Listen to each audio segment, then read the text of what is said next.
PN movies presenting squid game. इस कहानी के स्टार्ट में हमें इस मूवी का मेन कैरेक्टर सियोंग को दिखाया जाता है। आज उसकी बेटी का बर्थडे है तो सियोंग की माँ उसे कुछ पैसे देती है ताकि वो अपनी बेटी को डिनर पर ले जा सके। लेकिन सियोंग को और पैसों की जरूरत होती है तो अपनी माँ का एटीएम कार्ड चुरा लेता है और उस एटीएम से वो सारे पैसे निकाल लेता है। अब वो उन पैसों को हॉर्स राइडिंग में लगा देता है और इस गेम में वो 4 मिलियन वॉन जीत जाता है। लेकिन सियोंग ने एक गैंग से बहुत सारे पैसे उधार लिए होते हैं तो गैंग उसके पीछे पड़ जाती है और आखिर में वो सियोंग को पकड़ ही लेते हैं और उसे बहुत मारते हैं। और जब सियोंग उनके पैसे लौटाने के लिए अपनी पॉकेट चेक करता है तो देखता है कि उसकी पैकेट्स तो खाली है। उसके सारे पैसे चोरी हुए थे जो उसने हॉर्स रेस में जीते थे। तब उसे याद आता है कि जब वो इस गैंग से बचने के लिए भाग रहा था तब उससे एक लड़की टकराई थी। शायद उसी ने सियोंग की जेब काट ली क्योंकि अब सियोंग के पास पैसे होते नहीं तो गैंग सियोंग को 1 महीने का और टाइम दे देते हैं और उसे जान से मारने की धमकी देते हैं। इसके बाद सियोंग कुछ पैसों का इंतजाम करता है और अपने बेटे के साथ डिनर पर जाता है। अब जब सियोंग घर जाने के लिए ट्रेन पकड़ने जाता है तो अनलकीली उसकी ट्रेन छूट जाती है। तब वो वहाँ एक बेंच पर बैठ जाता है। जब सियोंग दूसरी ट्रेन आने का वेट कर रहा था तभी उसके पास एक आदमी आ जाता है। सियोंग उस आदमी को बिल्कुल भी नहीं जानता था। वो अनजान पर्सन सियोंग से बोलता है कि मैं तुम्हारे साथ एक गेम खेलना चाहता हूँ, अगर तुम इस खेल में जीत गए तो मैं तुम्हें 1 लाख वॉन दूंगा। तब सियोंग इतने सारे पैसे देखकर उसके साथ गेम खेलने के लिए तैयार हो जाता है और काफी मार खाने के बाद सियोंग उस गेम में जीत जाता है। सियोंग अब बहुत खुश हो जाता है। असल में वो अननोन पर्सन सियोंग का टेस्ट ले रहा था। वो आदमी सियोंग को एक कार्ड देता है और बोलता है कि अगर तुम और पैसे जीतना चाहते हो तो इस कार्ड पर जो नंबर दिया है उस पर कांटेक्ट करना। जब सियोंग अपने घर जाता है तो उसकी माँ उसे बताती है कि तुम्हारी बेटी कुछ ही हफ्तों में उसके स्टेप फादर के साथ दूसरी कंट्री शिफ्ट होने वाली है। मतलब कि सियोंग का डिवोर्स हो चुका था और उसकी एक्स वाइफ ने दूसरी शादी कर ली है। सियोंग अब काफी दुखी हो जाता है क्योंकि वो नहीं चाहता कि उसकी बेटी उससे दूर हो जाए और अब तो वो दूसरी कंट्री में शिफ्ट होने वाली थी। लेकिन सियोंग को काफी सारे पैसे चाहिए होते हैं ताकि वो अपनी बेटी की कस्टडी वापस ले सके। तो इसीलिए सियोंग उस कार्ड वाले नंबर पर कॉल करता है जो उसको उस अनजान पर्सन ने दिया था। इसके बाद सियोंग को लेने के लिए एक वैन आ जाती है। सियोंग देखते है कि उस गाड़ी में काफी सारे लोग होते हैं लेकिन फिर उन सारे लोगों को बेहोश कर दिया जाता है, सियोंग को भी।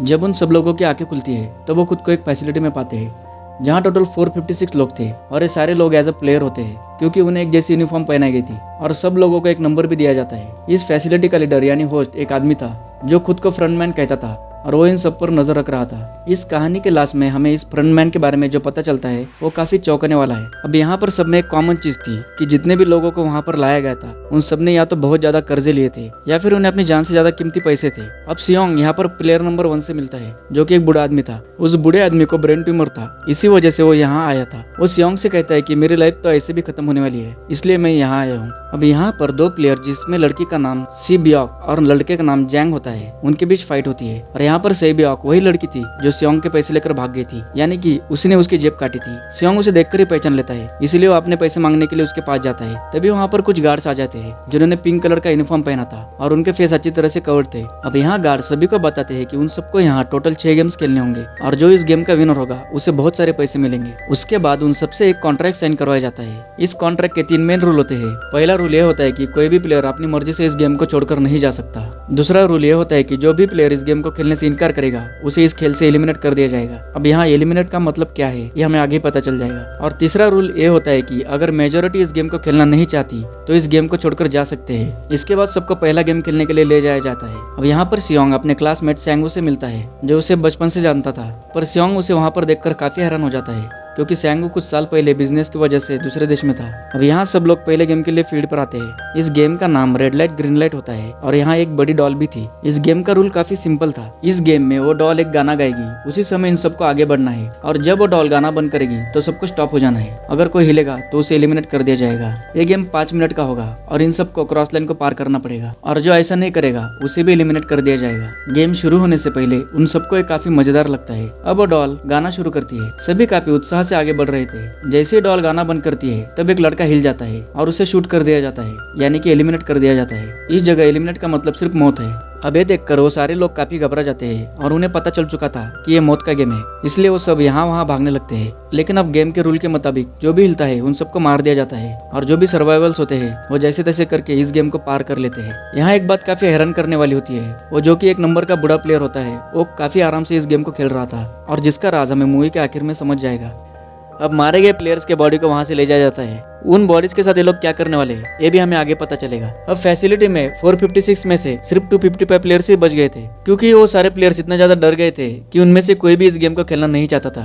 अब रूल नंबर 3 के मुताबिक अगर मेजोरिटी ये गेम खेलने से मना कर देगी तो ये सबको छोड़ देंगे। अब यहाँ का लीडर फ्रंटमैन यहाँ वोटिंग करवाने का डिसीजन लेता है, लेकिन उससे पहले वो सबको प्राइज मनी दिखाता है जो कि जीतने वाले प्लेयर को मिलेगी। और अगर इनके से गेम कैंसिल हो जाएगा तो ये प्राइज मनी मरने वाले के फैमिलीज को दी जाएगी और ये प्राइज मनी टोटल 45 बिलियन यान होती है। अब यहाँ पर वोटिंग करवाई जाती है जिसमें मेजोरिटी ये गेम खेलना नहीं चाहती थी, तो इस गेम को यही स्टॉप किया जाता है। लेकिन अगर फ्यूचर में ये लोग चाहे तो इस गेम को रिजॉइन कर सकते हैं। इसके बाद सभी को अपने घर छोड़ दिया जाता है। अब दूसरे दिन सियोंग पुलिस स्टेशन जाता है और वहाँ वो पुलिस को सारी बात बता देता है, लेकिन उन लोगों को सियोंग की बातों पर भरोसा नहीं होता है और उल्टा वो सब सियोंग को पागल समझने लगते हैं। इसके बाद सियोंग अपने पास वाला कार्ड उन्हें दिखाता है, पर हैरान करने वाली बात ये थी कि उस कार्ड पर जो नंबर था वो रॉन्ग था। जब सियोंग अपने घर जाता है तो वो देखता है कि उसकी माँ घर पर नहीं थी।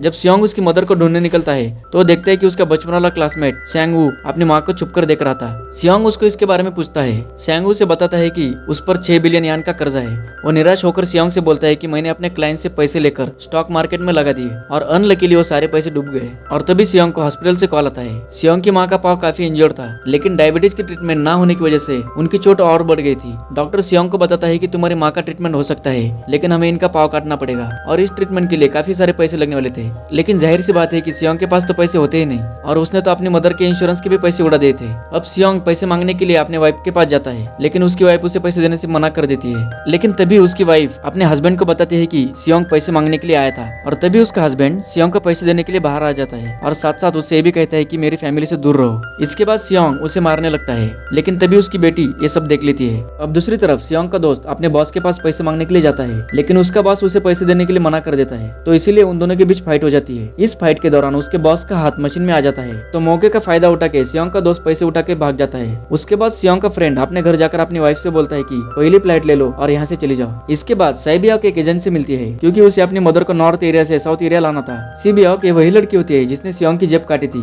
लेकिन यहाँ सिबियाओ को अपनी मदर को लाने के लिए बहुत सारे पैसों की जरूरत थी। अब सिबियाओ का एक छोटा भाई भी है जिससे उसने प्रॉमिस किया होता है कि मैं मदर को जरूर ले आऊंगी। अब इसके बाद हमें एक पुलिस ऑफिसर को दिखाया जाता है। इस ऑफिसर का भाई काफी टाइम से मिसिंग था, इसीलिए वो ऑफिसर अपने भाई के घर जाता है, तो उसे पता चलता है कि उसका भाई काफी समय से अपने घर पर भी नहीं आया था। और जब वो ऑफिसर घर की तलाशी लेता है तो उसे वहाँ पर एक कार्ड मिलता है और इस ऑफिसर ने सेम ऐसे एक कार्ड पुलिस स्टेशन में सियोंग के पास भी देखा था। तब वो ऑफिसर सियोंग के पास जाकर उसे इसके बारे में पूछता है, लेकिन सियोंग उसे कुछ नहीं बताता।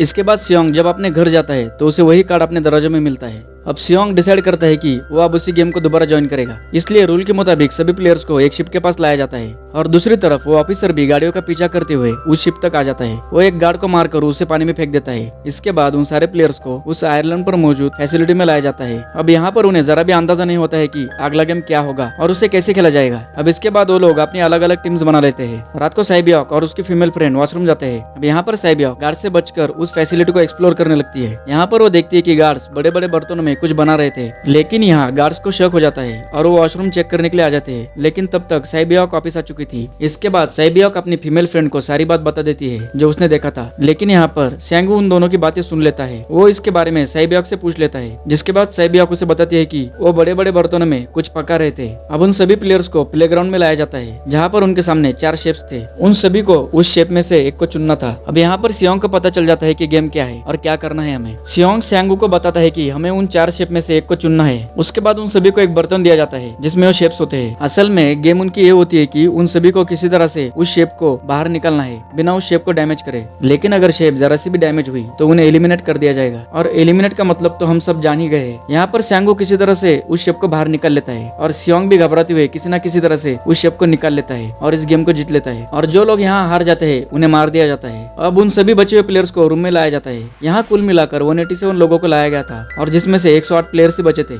इसके बाद उन सभी को खाने के लिए लाया जाता है, लेकिन यहाँ पर खाने की वजह से जैंग की एक लड़के के साथ हाथापाई हो जाती है। जैंग उस लड़के को इतना मारता है कि उसकी मौके पर ही मौत हो जाती है। अब दूसरी तरफ हमें एक डॉक्टर को दिखाया जाता है जो उन प्लेयर्स में से एक था। ये डॉक्टर मरे हुए लोगों के ऑर्गन्स निकालकर उन्हें चाइनीज को बेचता था, इसीलिए जो भी डेड बॉडीज को लाया जाता है उन डेड बॉडीज को गायब कर दिया जाता है, क्योंकि ये सब एक प्लान के अकॉर्डिंग चल रहा था। क्योंकि ये सारा खेल फ्रंटमैन से छुपा कर हो रहा था, तो उन्होंने कंट्रोल रूम में अपना ही एक आदमी बिठाया था जो उन सबकी सारी वीडियो फुटेज डिलीट कर देता था। और गार्ड्स डॉक्टर को गेम के बारे में पहले ही बता दिया करते थे ताकि वो सर्वाइव हो सके। यहाँ पर एक गार्ड उस प्लेयर डॉक्टर को बताता है कि आज हमने जानबूझकर प्लेयर्स को खाना कम दिया है ताकि वो आपस में लड़ने लगे। इससे होगा है कि सारे वीक प्लेयर्स आउट हो जाएंगे। साथ ही गार्ड डॉक्टर को अगले गेम के बारे में भी बताता है। अब 30 मिनट के बाद वहां पर लाइट्स ऑफ होने वाली थी। अब सैंगू को पता था कि जैंग की टीम जरूर कुछ उल्टा काम करेगी, इसीलिए वो जैंग की टीम को वहां पर बुलाकर उन्हें रिलैक्स रहने के लिए कहता है। उधर वो जो डॉक्टर प्लेयर होता है वो जैंग की टीम में शामिल हो जाता है। यहाँ पर डॉक्टर जैंग को बता देता है कि अगला गेम क्या होगा। इसके बाद लाइट्स ऑफ हो जाती है और जैंग अपनी टीम के साथ मिलकर सभी को मारने लगता है।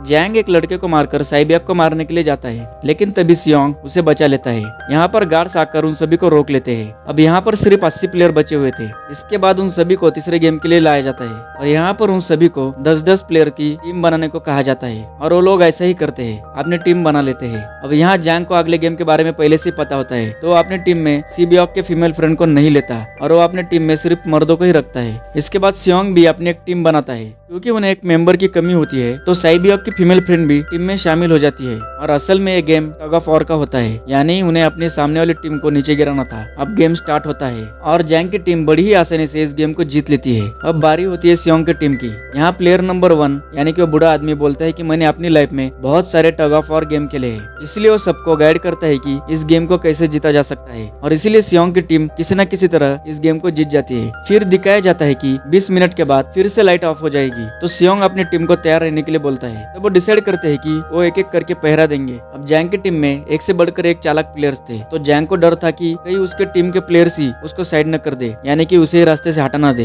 हैरान करने वाली एक बात थी कि वो बूढ़ा आदमी हर बार लाइट ऑफ होने से पहले ही काफी ऊंची जगह पर बैठ जाता था। दूसरी तरफ डॉक्टर और कुछ गार्ड्स मिलकर डेड बॉडी में से ऑर्गन्स निकाल रहे थे और डेड बॉडीज को ठिकाने लगाने के लिए जाना था गार्ड नंबर 28 और 29 को। और तभी वो सब लोग एक डेड बॉडी के बारे में बात कर रहे थे कि उस बॉडी की तो सिर्फ एक ही किडनी होती है और ये सब लोग उसे ज़ॉम्बी कह रहे थे। अब इन गार्ड्स में जो 29 नंबर का गार्ड था वो और कोई नहीं बल्कि ऑफिसर था, जो शिप में घुसकर आया हुआ था। अब उस ऑफिसर को ये डाउट हो रहा था कि ये लोग जिस एक किडनी वाले बॉडी की बात कर रहे हैं कहीं वो उसका भाई तो नहीं है, क्योंकि उसके भाई की भी सिर्फ एक ही किडनी थी। इसके बाद गार्ड नंबर 28 और 29 यानी कि ऑफिसर उन डेड बॉडीज को ठिकाने लगाने के लिए जाते हैं। रास्ते में ऑफिसर नोटिस करता है कि टनल में तो बॉम्ब लगाए हुए हैं। तब नंबर 28 उस ऑफिसर को बताता है कि जब हम इस जगह से बाहर जाएंगे तो इस जगह को ब्लास्ट कर दिया जाएगा। अब वो ऑफिसर नंबर 28 से और इन्फॉर्मेशन लेने की कोशिश करता है, इसलिए उस नंबर 28 को उस पर शक हो जाता है और वो उस ऑफिसर को अपना फेस दिखाने के लिए बोलता है। अब यहाँ पर वो ऑफिसर अपना फेस दिखा देता है और साथ ही में वो उस नंबर 28 पर गन पॉइंट भी करता है और वो ऑफिसर उस गार्ड को एक किडनी वाले आदमी के बारे में पूछता है।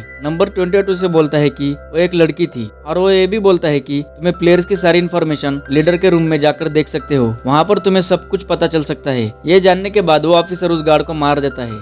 दूसरी तरफ वो डॉक्टर गार्ड्स को अगले गेम के बारे में पूछ रहा था, लेकिन गार्ड्स भी अगले गेम के बारे में कुछ भी नहीं जानते थे और वो डॉक्टर गुस्से में एक गार्ड को पकड़ लेता है और यहाँ उन दोनों के बीच में फाइट हो जाती है। इसी फाइट में वो डॉक्टर उस गार्ड को मारकर वहाँ से भाग जाता है। इसके बाद एक और गार्ड भी उसके पीछे भाग जाता है और वो दोनों एक प्लेग्राउंड में आ जाते हैं। अब इसके बाद वो गार्ड डॉक्टर को अपनी बातों में फंसाकर उसे मारने वाला होता है और तभी वहाँ पर लीडर आकर उस गार्ड को मार देता है और उसके बाद में वो उस डॉक्टर को भी मार देता है और साथ साथ उन्हें यहाँ पर उस नंबर 28 वाले गार्ड की भी बॉडी मिल जाती है। इससे इन्हें ये पता चल जाता है कि फैसिलिटी में कोई घुस गया है। उधर वो ऑफिसर लीडर यानी कि फ्रंट मैन के रूम में घुस जाता है। तब वो चेक करते करते एक ऐसी जगह पहुंच जाता है जहाँ पर सबके रिकॉर्ड्स थे और जब वो ऑफिसर रिकॉर्ड चेक कर रहा होता है तब उसे वहाँ पर अब तक के सारे विनर्स की लिस्ट मिलती है, जिसमें उसके भाई का भी नाम था, यानी कि वो भी कभी विनर था। उधर सभी प्लेयर्स को 4th गेम के लिए लाया जाता है, जहाँ पर उन सबको अपना अपना पार्टनर चुनने को कहा जाता है और वो प्लेयर्स करते भी ऐसे ही है। वो लोग अपना अपना पार्टनर चुन लेते हैं। साइबियक की फीमेल फ्रेंड भी अपना पार्टनर चुन रही थी, पर कोई भी उसको अपना पार्टनर बनाने के लिए तैयार नहीं था। इसके बाद सभी प्लेयर्स को 10-10 मार्बल्स दिए जाते हैं। असल में ये गेम ऐसी होती है कि एक प्लेयर को अपने पार्टनर के सभी मार्बल्स लेने होते हैं बिना मारपीट करे, और जो दूसरा पर्सन होगा यानी जिसके पास मार्बल नहीं होंगे उसे मार दिया जाएगा। फिर सैंगू और सियोंग का फ्रेंड ऑड और इवन का गेम खेलने लगते हैं, जिसमें कि उन्हें ये गेस करना होता है कि सामने वाले के हाथ में कितने मार्बल्स है। अब यहाँ पर सियोंग का फ्रेंड सैंगू के सारे मार्बल्स जीत जाता है। अब सैंगू के पास सिर्फ एक ही मार्बल बचा था। उसे पता था कि अब वो नहीं बच पाएगा, तो वो यहाँ पर बड़ी ही चालाकी से सियोंग के फ्रेंड को ये यकीन दिलाता है कि यहाँ पर हारे हुए लोगों के बीच फिर से एक मैच होगा और इस गेम में वो काफी अच्छा होता है तो वो सारे मार्बल जीत जाएगा। तो सियोंग का फ्रेंड नहीं मानता, तो सैंगू धोखे से सियोंग के फ्रेंड से सारे मार्बल्स चेंज कर देता है। अब सैंगू वो सारे मार्बल्स गार्ड को दे देता है और वहाँ से बाहर चला जाता है। और जब सियोंग का फ्रेंड मार्बल चेक करता है तो वहाँ पर पत्थर होते हैं। दूसरी तरफ सियोंग उस बूढ़े आदमी के साथ गेम खेलना चाह रहा था, पर वो बूढ़ा आदमी मना कर देता है, पर सियोंग उसे किसी न किसी तरह से मना लेता है। और वो गेम शुरू करते हैं। यहाँ पर वो दोनों भी ऑड और इवन का ही गेम खेलने लगते हैं और वो बूढ़ा आदमी सियोंग के सारे मार्बल्स जीत लेता है। पर आखिरी बाजी में वो बूढ़ा आदमी भूल जाता है कि उसने क्या गेस करा था। तो सियोंग चालाकी करते हुए उस बूढ़े आदमी से सारे मार्बल्स ले लेता है। लेकिन यकीन मानिए वो बूढ़ा आदमी काफी चालाक था। उसने एक मार्बल अपने ही पास रखा हुआ था और वो बूढ़ा आदमी इधर उधर घूमने लगता है। अब यहाँ पर सियोंग उसे रिक्वेस्ट करता है कि प्लीज मेरे साथ एक गेम खेलो ना। तो यहाँ वो बूढ़ा आदमी सियोंग से कहता है कि मैं जानता हूँ कि तुमने मेरे सारे मार्बल्स धोखे से ले लिए हैं। वो कहता है कि मैं सब जानता था पर मैं पागल होने की एक्टिंग कर रहा था। ये सुनकर सियोंग काफी रोने लगता है और वो बूढ़ा आदमी तरस आकर उसे वो मार्बल्स दे देता है। अब वो बूढ़ा आदमी ऐसा क्यों करता है उसकी असलियत हमें इस वीडियो के आखिर में समझ आएगी। और उसके बाद साइबियोक और उसकी फीमेल फ्रेंड भी एक गेम खेल रही होती है। उनकी गेम ये होती है कि जो दीवार के ज्यादा करीब मार्बल्स को फेंकेगा वो गेम जीत जाएगा। उसके बाद साइबियोक अपनी एक मार्बल दीवार के करीब फेंकती है पर उसकी फीमेल फ्रेंड अपनी सारी मार्बल्स नजदीक फेंक देती है। ये बात साइबियोक को समझ आती है तो अपने फ्रेंड को दोबारा फेंकने को कहती है पर उसकी फीमेल फ्रेंड उसको कहती है कि साइबियोक मैं बिल्कुल अकेली हूँ, मेरे पीछे तो कोई भी नहीं है पर तुम्हारी एक फैमिली है और अगर तुम्हें कुछ हो गया तो तुम्हारी फैमिली का ख्याल कौन रखेगा। और इसी वजह से साइबियोक की फ्रेंड को मार दिया जाता है। इसके बाद उन सब की डेड बॉडीज को वहां से ले जाया जाता है और बचे हुए प्लेयर्स को रूम में वापस लाया जाता है। तभी जैंग देखता है कि उसकी वो वाली फ्रेंड तो अभी तक जिंदा है जो कि बड़ी ही आराम से बैठी हुई थी। अब हमें यहाँ पर यह पता चलता है कि साइबियोक की फीमेल फ्रेंड भी कभी जैंग की अच्छी फ्रेंड हुआ करती थी पर किसी वजह से उन दोनों के बीच क्लैश चल रही थी और अब यहाँ पर वो जैंग को चिढ़ा रही थी।